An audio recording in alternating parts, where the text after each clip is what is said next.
Hello সবাইকে, আজকে আমরা কথা বলবো ডাউনলোড প্লাগইন নিয়ে।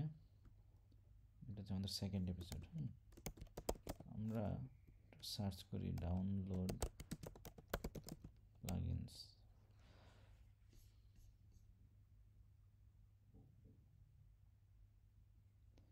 আমাদের যখন কোনো প্লাগইন ডাউনলোড করার দরকার পড়ে, তখন আমরা এই প্লাগইনটা ইউজ করতে পারি।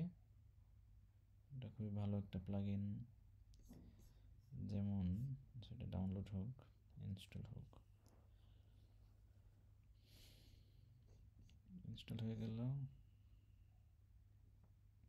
একটু হয়ে গেল।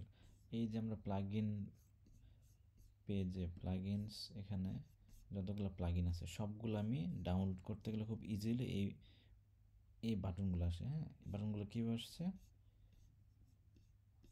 বাটনগুলো আসছে এই ডাউনলোড প্লাগইন। এই প্লাগইন ইনস্টল করার পর সবগুলো প্লাগইনের সাথে নামের মধ্যে একটা করে যে ডাউনলোড বাটন চলে আসছে। এইভাবে আমরা এই প্লাগইনটা ইউজ করে খুব ইজিলি যে কোনো প্লাগইন আমরা ডাউনলোড করে ফেলতে পারি লাইভ সেট থেকে। আমাদের দরকারে যদি ডাউনলোড করার দরকার পড়ে তখন আমরা এভাবে ডাউনলোড করতে পারি। এটা অনেক সময় ক্লায়েন্ট সাইড ইস্যু ফিক্সিংয়ে কাজে দেয় বা বিভিন্ন কাজে দিতে পারে এটা।